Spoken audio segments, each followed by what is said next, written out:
Welcome back, ladies and gentlemen, to MSI 2023. It is time for game number 4. This is the precursor for game 5. It's not match point for T1, okay? This is just, we're getting to 5 games, gentlemen. This is, it's not coping. I have had a good track record with 5-game series internationally. Me too. 100% so far. How about you?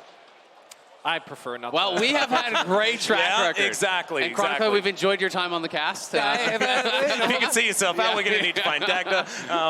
Get him over here. Oh, FLICKR was actually doing his classic download of the updates moving into game number 4. He does this every single time in the LCK, needs his meditation moment before getting into the domination. It has just been such a strange series, you know, when you consider, if you just looked at the game results and you just check, oh, I wonder how the series is going, you just look at the game times, you'd be like, wow, T1 absolutely obliterated them, right? Like, it must have been a 10K gold lead. It must have been, to have 23-minute games is just crazy. You look at the series we saw yesterday, it couldn't have really been more one-sided for Gen G. They were beating Cloud9 in, what, 28 minutes? Yeah. These games are like 4 or 5 minutes faster. It's just nuts. I love the adaptation here from JDG. I think the Cassante is such an incredibly annoying champion to deal with. We saw how much impact FLICKR had on it, and it takes away so much of the space that an AD carry gets to have in team fights. You were actually one pointing it out, so the amount of like flash Q freeze that FLICKR was able to hit was huge. A lot of adaptations here because this does mean that the Rakan will be open, but the Lulu gonna get taken away here as well. Yeah, likelihood as well for an Annie flex type situation is a little bit higher as well with how much people have been favoring this Lulu. There's an opportunity for Knight to hold on to his mid pick and just put the Annie on the bottom side of the map. But not likely because Knight has been so good on the champion. We'll see where T1 are going to go without the Cassante available. I mean, obviously, you know, the last fight didn't go well for him, but prior to that, he had been having a really good game on the Annie as well. FLICKR, though, was outstanding on the Cassante. We were kind of talking about it. It feels like he's warming up into the series. Game 1, not so good. Game 2 was okay, and Game 3 was really impressive from FLICKR on the Cassante. You know, the roam bot, finding the angle, getting a trade kill, surviving, finding these Q3 flash plays where he's flipping in, where he's threatening Ruler. Is just making it really hard for Ruler to actually find space to get damage out. And you guys have talked about that range differential between the Aphelios and the Jinx, and it does feel like that has been critical in a lot of these fights where you have to be so far back to not be getting threatened. Well, now once again, we're going to have that Wukong available. It's been banned away from Kanavi in so many of these games, and the engaged trio of Annie, Rakan, Wukong is going to come through. It does mean that Xayah is likely to be banned away, so not going to have the lovers duo there towards the bottom side. But Ruler, he's played quite a few Rakan compositions there towards the bottom side of the map, and we'll see what he does have in store for us as Tahm Kench, immediate response to that Rakan pick. I mean, I love that. Look at what they're showing. Their first 3 picks are all dive, right? It feels like JDG came away after that game and they said, the problem is we haven't been able to get to Guma. We need to be able to threaten the backline. We need to be able to put the pressure on him that they're putting on Ruler in these 5v5s. Tahm Kench kind of denies a lot of what they're looking for here. I mean, you saw even in the previous final fight of the game, between the damage that Kanavi and 369 were able to output, Guma was like at like 10% HP, right? They were very close. If he goes down, team fight might go completely different. So I do understand, but now this is so much of the pool taken away here, and something like Aphelios can really struggle, I think, specifically into the Nautilus when you have the point and click CC to take him down. Absolutely, and no Enchanter, you know, no real peel that has been drafted thus far. You know, where will Ruler go? Will he risk something like an Aphelios? Will he go for a much more defensive pick? You know, things like Ezreal, you have seen paired with this a lot around the world, but like it's such low damage, I don't think it would really work.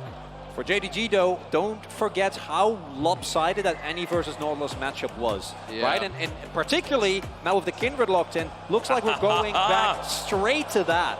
Oh man, if this is Kalista Rakan, like Ruler and Life together were just unstoppable with these 2 champions. But nope, it's not going to be that. We're looking at 200 years himself, and Ruler has been pretty good on this pick at the moment. Pretty high stock on the Aphelios, and we'll see what they do lock in for that last pick. And to be fair, there's not really any dive on the T1 side. There's the ultimate, but this is kind of the same problem that T1 ran into with their composition in the first game. Obviously, it's not a Braum to close the door. Malphite would change that up. Yeah, that's a bit of dive. He needs a dive buddy. Like, there needs to be someone to go in with FLICKR, or FLICKR will just be on this one. What do you mean? It's the carry of Kench. Why are you laughing at me? That's what Abyssal Dive is for. It's a different beast. You're right, you're right. I love the team fighting core from JDG, and I think they have exactly the same setup, although even stronger now added with the Rakan, that T1 was unable to get anything done with, right? Also, that's an 0-7 Malphite, so good luck with that one, Zay. It's the 0-7. Yeah, not looking too hot. Specifically, the way that they were able to stack CC on top of Owner and never give them the opportunity to launch Respite. They didn't even need to use your cask to knock people out of it because Owner barely got to use it. Yeah. He just wasn't allowed to press his R button in the majority of times, and that is going to be even more accentuated in this particular game. You've layered a Rakan on top of it. Once again, you've got Kanavi there with the Cyclone to pair with this Tibbers. So, I mean, theoretically, Owner is just going to spend his entire time in the sky and then is going to have a black and white screen. That is kind of how it's going to look. But we'll see whether JDG can have a repeat of Game 1, because that's precisely where they need to get back to in order to bring us to some silver scrapes. Yeah, absolutely. And I do think, you know, with that Malphite coming through, the Nautilus and the Malphite could put a lot of pressure onto this Aphelios. So there is not a Lulu, there is not a Thresh, there is not any of these traditional pairings that you would normally have with it. It is going to be this Rakan, and it's going to be all about the engage. It feels like these fights are going to be decided in the first moments. For JDG, they have so many forms of engage that are so powerful, but if you mistime it, if you don't layer perfectly, if Owner is able to deny a lot of that with the Kindred ult, if Carry is able to pre-devour someone like Guma as that Flash Tibbers comes through, all of a sudden, it's going to fall apart really fast against this double marksman comp. Yeah, and as we walk out onto the Rift, we will also get to find out whether it is the Jinx versus Aphelios that was that big difference maker in that game number 1, because that is the big change. The fact that it's Gumayusi now on the Jinx and it's Ruler on the lower range, more volatility of this Aphelios. Also worth noting, it is Comment on 369. He doesn't want to play tank, but when you're playing in a Malphite, you want to try to force him to build some MR. That's kind of what you're hoping for. And if he's not going to build any MR, then you're just going to try to be able to punish that lane a little bit more. Obviously, Malphite loves to be stacking armor, but there is double AP solo laners here on the JDG side, so they're going to be hoping that he can't just completely ignore them and stack armor against Ruler. One thing I do want to highlight when comparing to game number 1 is that without the Braum, and with Gragas going AP as well, like Gragas still is fairly tanky, but there will be a lot more suitable targets for T1 to actually engage on, right? This time around, even though I expect JDG to be the aggressor, as it looks like they are going in for a late invade here. Yeah. Immediately, Zeus going to be spotted on that ward. Kanavi and Knight waiting in the wings, so it will be that cross-map start here for JDG. As long way around is going to be taken here by Zeus, should be able to get to the minion wave before it does fall down, as T1 look to give a bit of a leash and then head towards that bottom side. Yeah, I'm just so interested to see where Owner is going to go from here. You know, obviously taking that red buff away from Kindred on the first clear is going to take away a lot of your skirmishing power, but he may just go straight down to enemy red. I do like this a lot. You could just level Q, hop over the wall. It will be spotted, but I don't think they're really in a position to actually contest this at all. Bot lane is both just level 1. If they peel back now, they'd be losing so much XP. FLICKR is clearly trying to shove mid. Kanavi's going to come through, and they're going to try to look for FLICKR. Well, FLICKR could be in a little bit of trouble here, as he does have the passive, puts it down on Knight, but not going to have much more afterwards at level 1, as FLICKR is going to try and get over towards Owner. Into the brush they go as first blood goes to Knight, and Owner just needs to get over this wall. He's going to get stunned up, and it's a repeat of game number 1. No, it's not. Owner gets himself out of there. Not quite out of the woods just yet, but should have another dance of arrows to get himself to safety if he needs it. But this is an amazing trade for JDG. They're able to take down Owner, get him down on camps, although, hold up. All right, here's that engage that we were talking about before, as Ayla's Knight looks to try and answer one back on Owner, but not this time. And it's 1-1. That is huge. The roam from Carrier making all the difference, because I agree, it was such a good start for them there. But now getting that kill back, very, very nice. Because they were able to trade up a kill, they were able to trade up a camp as well, because Owner immediately had to rotate over, only got the red buff, whereas Kanavi also was able to get the Raptors. But thanks to Carrier's roam, it's equalized somewhat, still advantage to JDG, but means that the game doesn't get blown open the way I think it did in game number 1. Yeah, the difference is that it's not Owner that falls down as well, so this Kindred can start to get some advantages around this jungle as we check out the path here from Kanavi. Yeah, I mean, it's just really interesting, right? Going red Raptors, he sees that they're actually going to be going for this counterplay, so he just goes straight towards FLICKR mid, crosses the map, wants to defend his camps, and wants to attack FLICKR. The level up from Knight is really the critical thing, and he had the presence of mind to actually turn around and finish a minion as he was walking out, so he was very clearly tracking his XP bar. And then the flash in, the double flash across, the W not enough to actually finish off Owner there from Knight. as Owner's able to flash out. And then Keria is already on the move here. You can see him on the minimap moving up, is spotted, but Knight in this awkward spot where he doesn't want to walk back into FLICKR because FLICKR has flash after having TP back. Yeah, and Keria hits the Q there, basically guaranteed the W. Even if Knight moves upward, will walk into the rest of T1 and get the trade off. So still very intense here in this game number 4. Kanavi will be able to grab this Rift Scuttler. How did the flips go as far as these scuttles are concerned? It is going to be that one stack picked up by Owner, so did do well in that front as well. Now we'll be moving up, looking for Kanavi. He gets out of the brush, but right as Owner is here, good timing from the T1 jungler. As Zeus could still be in a little bit of trouble, 369 with a lot of control up here, but Owner is going to keep him alive. And you can see how different this mid lane is already going compared to game number 1. When you lose your flash as Annie and you're up against Nautilus, anytime you don't know where Owner is, you have got to be terrified. It is so difficult to actually walk up in those situations because Nautilus has such powerful gank assists. So, you know, it's a massive CS advantage there for FLICKR. And you also see there's actually a significant amount of warding in the topside jungle from JDG, trying to make sure that Knight does have a little bit more safety. Post 6 though, particularly with flashdown, like it doesn't matter how safe you play, it's almost impossible for you to circumvent it as long as Kanavi isn't there to catch and hold off any engage that T1 might try to throw out. A bit of biffo here towards his top side as Zeus. Not a whole lot of mana available. 369 winning out on the trade, but there's a full minion wave for him to slurp up. So Zeus is going to look to go home and use his teleport to get himself back up here. So as it turns out, not actually a massive amount going on there, but it is going to be a wave in advantage for the Gragas. Missing has been in that brush for a very long time. Yeah, absolutely. I mean, he's really waiting. Kanavi going to be spotted there by the vision plant. But Missing, you have to think he's going to look. Kanavi is down here. They're going to go, almost certainly. Oh, man. Gumayushi doesn't know as there's the grand entrance. Immediately the flash does come out. I think he smelt that something was up there, but no flash on a Jinx is absolutely massive as 369 in a bit of trouble here. Explosive Cask is going to come through. Both of these top laners have teleported back in. As now 369 evening things out. It was almost exciting up there between these two top laners. Yeah, Zeus just spending the ult aggressively. Owner is here though, Missing in trouble. Keria not going to be able to quite get there as Missing just battle dances his way out. No Abyssal Dive to be able to pick up any more knockups, and that is going to mean that JDG will survive. Meanwhile, 369 in trouble once again, but does have some barrels and a belly and will be all right. And actually, we didn't catch this on camera, but Zeus tried to Abyssal Dive over the wall when the play on Guma was coming through and wasn't actually able, so he had to walk around, which means he was just a few seconds late. And then as a result, Gumayushi was forced to flash. So now T1 still going to try and look for this first dragon, will be the Mountain. So pretty high value as far as just single Drakes are concerned, but the dragon stacking once again, as it was in the last game for the first time in the series, going to go over to T1, and Infernal will be the next one. Wind and Fire available. And another Scuttle mark spawning there, it looked like. So Owner going to be able to grab his second mark pretty much for free. It's always such a good position to be in there as the Kindred. 2 very early marks here for Owner. Do want to bring back the first fight that we saw where Knight did have his flash available. I'm looking to see what is going to happen when we get to the first actual fight as FLICKR. Oh, could be in trouble here as Kanavi only level 5, no Cyclone available. And FLICKR is going to be able to dredge line his way out, just wanders past the Popcorn Chickens and will get back to lane unscathed, or relatively unscathed. Yeah, Kanavi not able to get between him and the wall and try to block that hook. Not sure if they would have had enough to actually kill him off or not, though, because we do see Keria and Owner. We're heading over to that side of the map. And Keria has now been spotted up towards that Herald spawn.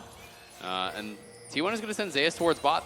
JDG are matching the move here. They're sending their bot lane up towards top. So they clearly want to look to contest. And with Zeus having no TP, this is a temporary 5v4 on the top side of the map here for JDG. Yep, looking for a Rift Herald potentially here as Shelly's been up for a few seconds time. FLICKR teleporting back into the mid lane, but mid control is important for taking these Heralds, and you can see Owner not quite in the pit just yet. I think Kanavi's trying to get 6. I have to assume that's why he's going to his red buff right now, because he is on 5. We'll see if he actually hits 6 as he does get this, because that would be massive for the fight, and that would make sense. Okay, so yeah, that's exactly what he's doing. He gets 6. They're trying to delay for this, but no one has gone down towards bots. He would have already leashed this. JDG will have time to get Kanavi up there, though. So Kanavi shows up, level 6, and does have the red buff. Yeah, unstoppable force available here for Zeus as well, as the hook is going to go wide onto Missing, who is just looking for an angle, looking for an opportunity into this one. Doesn't have quickness available, as 369 just getting held out by Carrier here. Belly flop is going to come through as Ruler is going to rotate down. It is going to be Rift Herald going over to T1, but JDG still in position if they want to go for some sort of fight, but it's looking like a bit of a pincer angle. And those don't generally work out. T1 just grab the eye and they'll walk away. And even without the Devour available from Carrier, there was no opportunity. It's 369. Yeah, he is going to flash in. Doesn't manage to get the body slam onto both of them, but it's still going to be fine. The Jinx is taken down and Carrier just going to vacate the area. T1 get caught completely off guard. Amazing play there from 369. Slings back into the fog, able to get the flash body slam set up. And there you see that lethal combo. Knight ready to collapse. Yeah, and it doesn't cost Knight to flash, which is actually really critical there.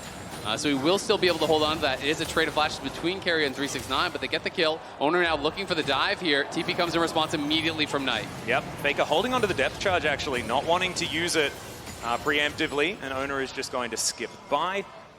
And Tibbers just going to do some reconnaissance here towards the top side. Just a nice little bit of pressure there from T1. You know, it's always worth looking for those types of plays. I love that they didn't overcommit. They're clearly tracking the fact that Knight has TP. That is now down and will potentially give them a little bit of tempo if they want to play through sides.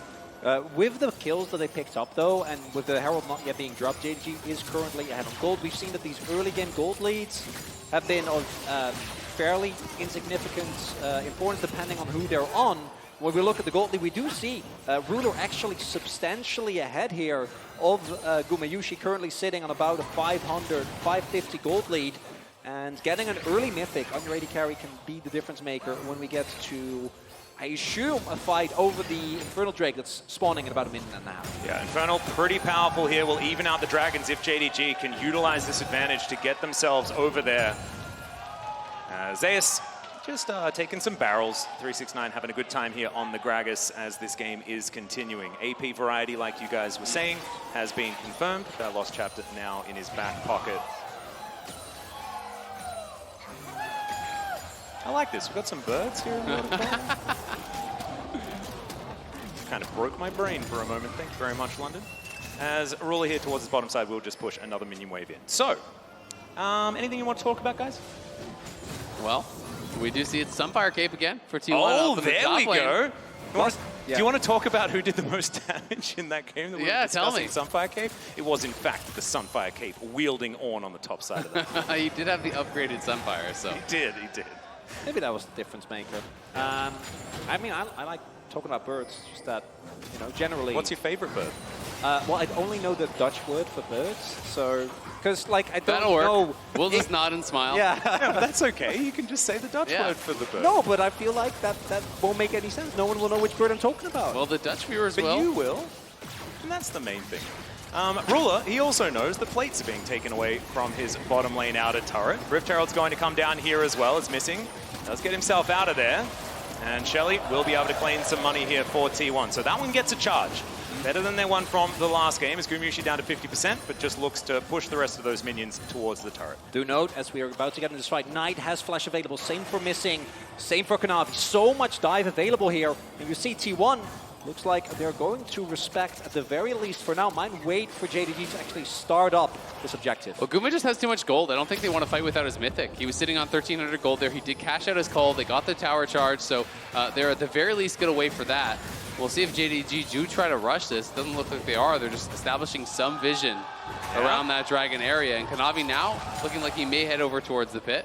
This is what we wanted to watch, though, which was top laners taking some damage left and right.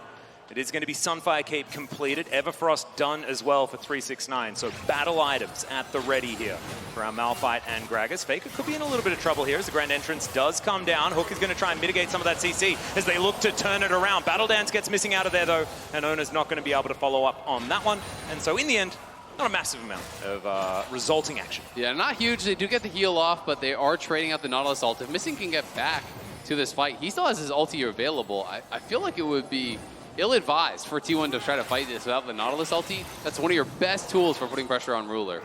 Yeah, 369, actually, I think he's been unseen getting into this brush here. This cast could be absolutely massive as the Drake is going down low. JDG biding their time. Kanavi gets himself in there. Huge ult to come through, and once again, they just eviscerate the Kindred.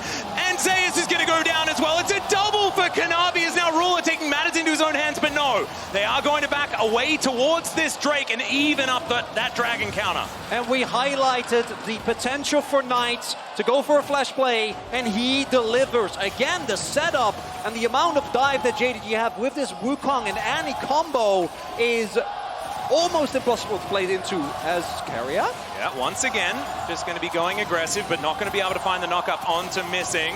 Ruler could be in trouble here as the Tongue Lash will connect. Zap going to come down as well. As Zeus is just barreling towards the turret. Ruler manages to flash to try and get out of the way, but it's not going to be enough. Gumayusi, he gets excited, and he deserves to as well. As now 369 wants to try and clean up. Gumayusi does have the flash, doesn't need to use it, but the Abyssal Dive is interrupted still. Gets devoured over the wall, and he will be fine as the Mega Blast Cone is going to deliver T1 to safety. Yeah, beautifully done there from Carrier, getting him out to safety as it's 2 kills into the pockets of Guma. The beautiful TP flank coming through from Zeus as 369 and him will continue to scrap, but JDG commit both their TPs down towards bot, can't actually get anything from it.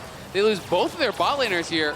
Ruler trying to sidestep the Zap, cannot do it, goes for the R, flashes away from the Malphite ultimate there. The R with the red gun does heal him up a bit, but it's just too little too late. Gumayusi gets the first reset, and you're never getting out once he gets that. Yeah, the moment Guma gets excited, makes his way over with the movement speed. Zeus standing guards, devour over the wall, and it's a straight up heist, right? They were able to get the kills and get on out. And as we saw there, actually, that's a big gold swing because JDG was looking to pull decisively in the lead after the play that they found around Dragon with that wonderful engage. Now, closer to one another yet again.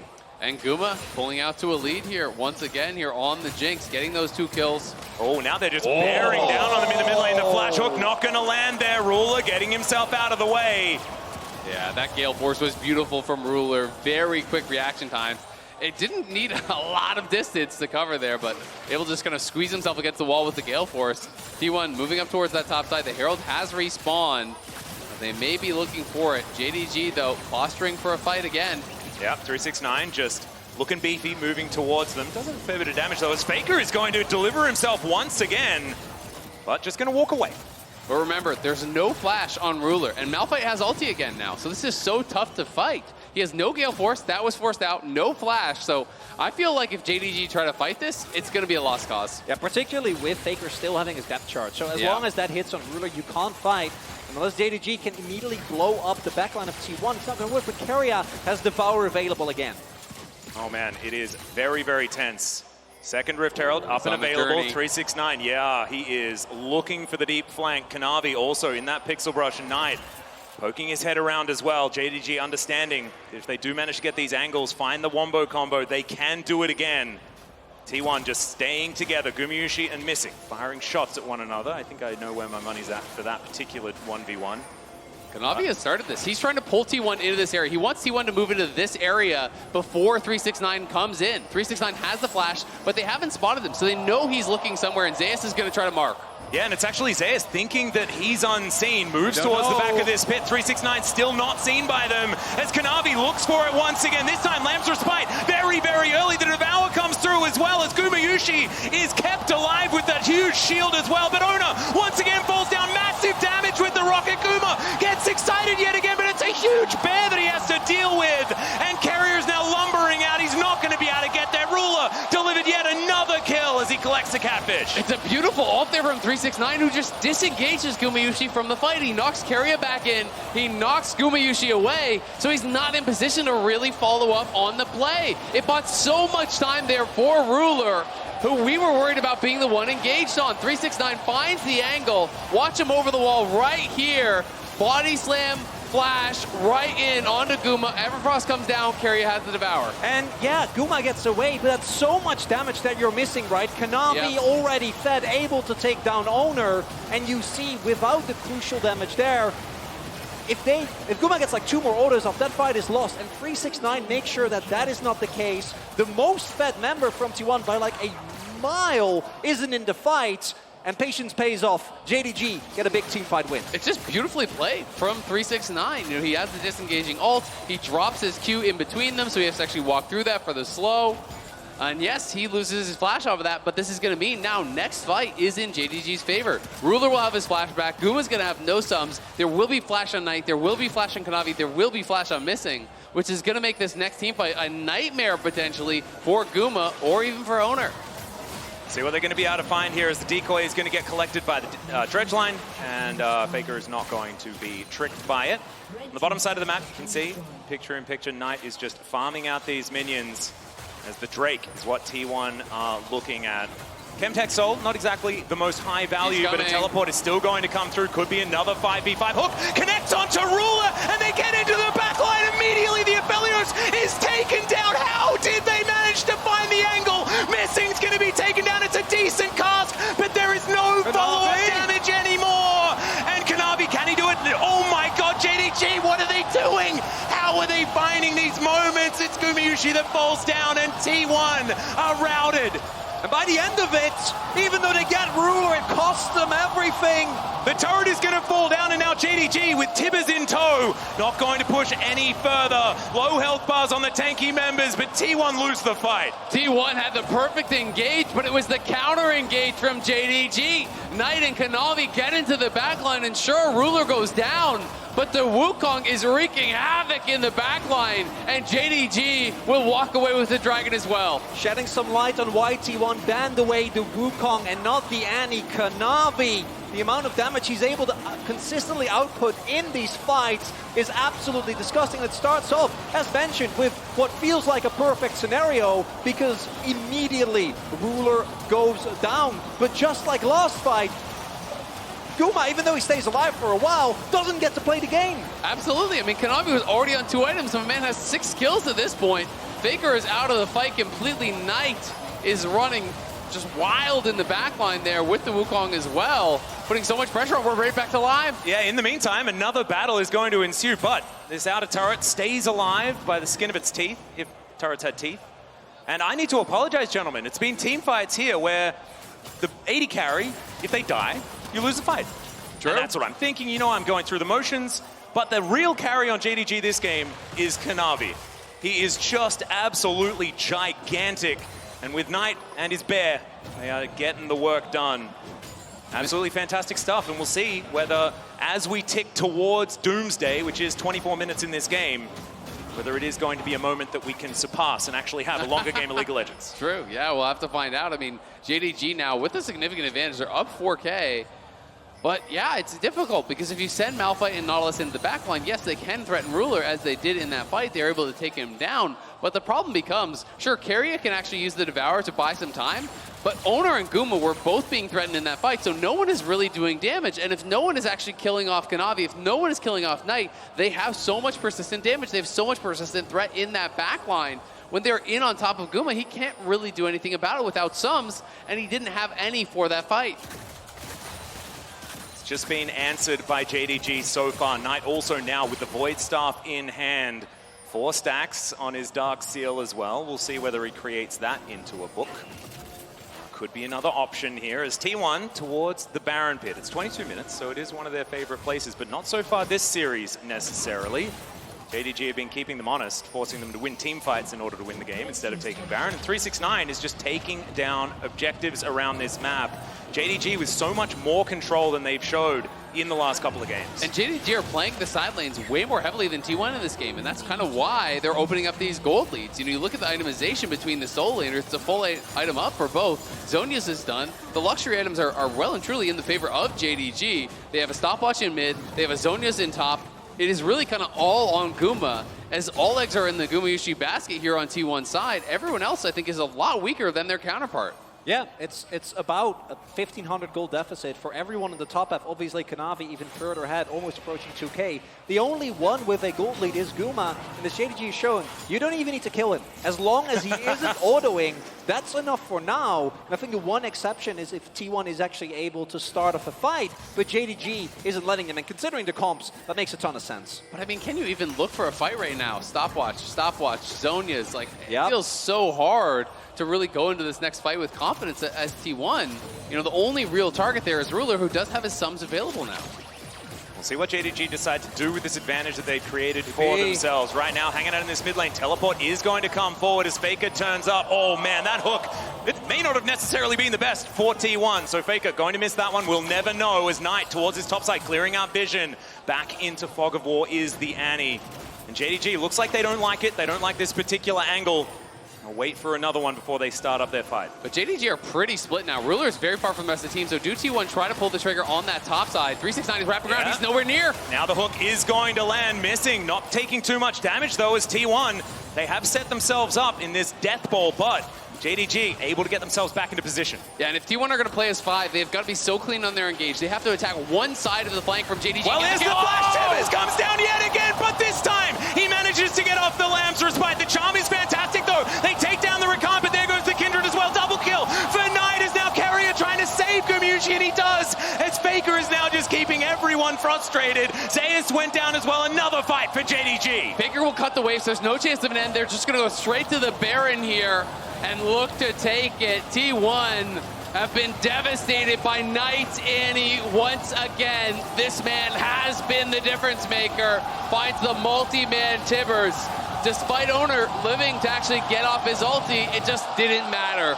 No, and even when you get the Kindred ultimate, you're not able to output any meaningful damage, but Ruler is, you see the issue, right? Because as you point out, they start up on top of Zeus, and Owner here, Zeus, yeah, if this was AD damage, he'd be feeling fine.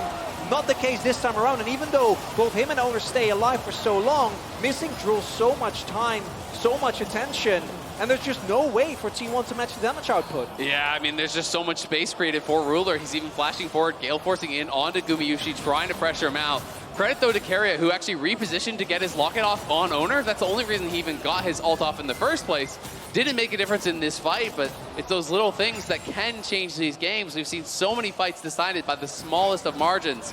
It is JDG, though, now extending their gold lead further and further. They will move to Soul Point. They will collect some of these tier 2s. T1 is trying to trade back top, but they're losing tier 2 bot. They're losing tier 2 mid, and JDG are on the march. These minions are synced up. They're going to be crashing at the same time in 2 lanes. Yeah, this is taking Dragon and 2 inner turrets in trade for an outer on the top side of the map. I think I have an idea about who that favors. 6,000 gold now the lead for JDG, bearing down on T1.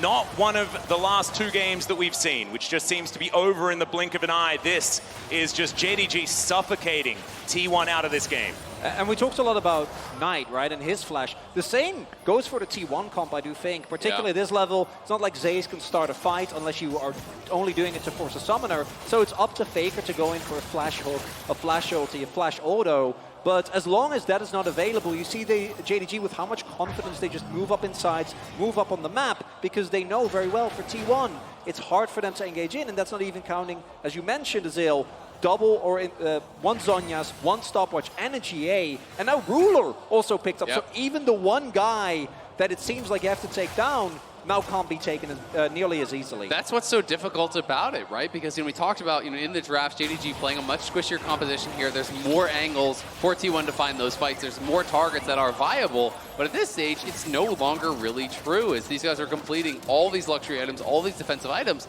And when you're on the T1 side, when you're down in gold, you cannot afford to go defensive. You've got to just maximize your damage. You've got to be able to try to find a pick. And it's Faker. Speaking of picks, yeah, Faker in a whole lot of trouble. Carrier going to have to use his Devour on the Nautilus. He just gets thrown around, flashes away. The Abyssal Dive's going to get Carrier out of there, but Faker is well and truly down, and JDG will just turn it immediately into this inner turret and maybe this inhibitor as well. And they're going to lose bot tower. This is incredibly low already, so 369 will be stepping forward as they show 4 top.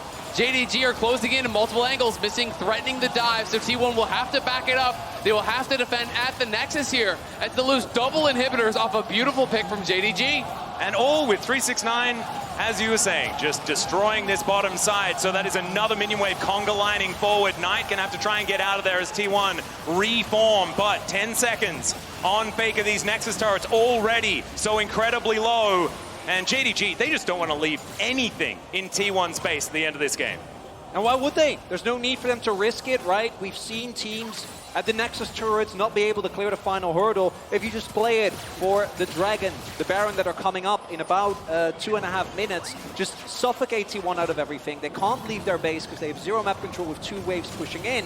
You can even just run it down mid, right? With the amount of gold that you have right now, just make sure that T1 doesn't get a flank. Clear your vision. JDG should bring us to a Game 5 here in the upper bracket final. It's exactly what we wanted.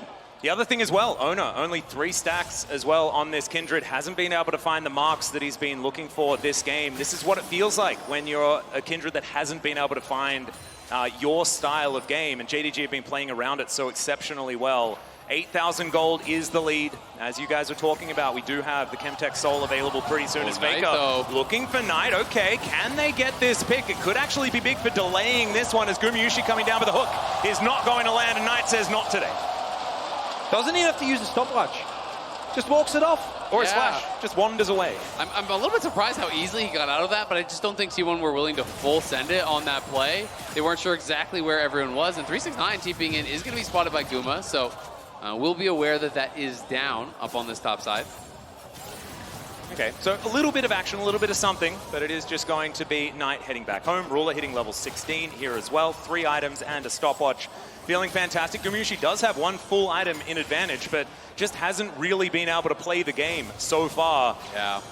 I mean, if he does find that angle, if he does get excited, we could have another one of these moments where a team fight goes their way, but there is just so many other variables this game. The base is in absolute shambles. And there's so many threats over on the other side that it's so difficult for him to find space because, you know, we've talked about Kanavi, we've talked about Knight. 369 casually has a death cap on his Gragas as well. So, you know, there's really 4 members that he has got to be so afraid of. You know, so it's really difficult to find that time to maximize damage. He does have a stopwatch now, so you know, Guma is prepared for this next fight. He's going to have double sums. He's going to have 4 items and a stopwatch, and there is that option. There is that angle if he can find it, but it will be very difficult because JDG are just going to set up in the topside jungle. They're going to deny vision. They're going to play around this Baron, and if T1 commits to trying to deny a soul, you could just lose a Baron for free. JDG have that luxury of not having to actually go to Dragon if they don't want it. As we like to say in the LCK, it's a rock and a hard place type situation because when you have Soul, you have so much extra control of the map, or Soul Point, as it were. Kanavi lurking off to the side. He is so scary. 6-0-6 on this monkey. But T1 is moving in. If they didn't do anything, they're just gonna lose the game, right? Like both. Yeah. 369 and Knight are just shoving. They both are Knight has teleport as well. And Kanavi, oh, he's going to find Gumayusi! He's going to have to go into his stopwatch, and now Zeus finds an ultimate, but these Nexus turrets are going down, and the Jinx is as well! This game, ladies and gentlemen, I think is just over in this moment. We're not going to get another team fight because JDG will deny it, and they will bring us to game number 5! JDG find the pick. They dismantle T1 in game number 4 here. They are charging the Nexus, and we are going to get it. It's Silver Scrapes again. This is what we do here. We bring 5 games of League of Legends as JDG looking to grab a few kills here towards the Nexus. Owner and FLICKR just lurking on their fountain, watching as things go on. Owner is going to be able to get that ult off, but it's not going to matter because this Nexus, after they get a couple of kills, will go down and JDG stay alive in the series. And yeah, give us that zoom in on Kanavi because that man, Wukong, was a force to be reckoned with in a game or in a meta that feels like it was about the AD carries. In this series, it was about the top side of JDG, making sure that even with that Kench, the opposing AD carry could not play at all. It didn't matter who it was. Always one of 369, Kanavi or Knight found their way, found access to Guma, and made sure that the team fights were only going JDG's way. It's just so expertly played, right? And I do think these compositions that JDG are drafting can be difficult to make work because if you are not coming from those multiple angles, if you're not finding access in the backline, if you're having to fight through this beefy front line that T1 did draft, Guma's going to go crazy, but they always seem to be able to find that angle, to be able to find that surprising gauge. No hesitation when T1 would step that 1 foot too far forward, and that is exactly what you want to see from these elite teams, the best of the best. And it was like T1 taking a little bit of a next step in their experimentation, right? They leave up the Wukong this time around that they banned in the last game, but they leave up the Annie as well, and it's this 1-2 punch that we've been seeing that has been so good. And look at this, just everyone was a threat. It's what you guys were talking about, and Gumayusi just had nowhere safe he could stand. That's one of the most equally divided damage shares that we've seen in this meta.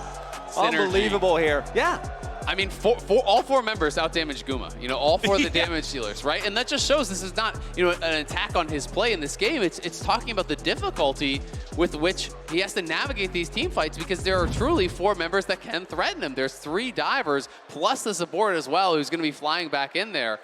It's just really, really tough to navigate those fights, and I'm so excited to see what T1 are going to cook up for game number 5 in the draft, because they're going to have choice. They're likely going to go blue, and they'll be able to dictate. Yep, and in the meantime, we get to enjoy one of the greatest songs that has ever graced League of Legends. So let's go to a short break, and when we get back, that game number 5.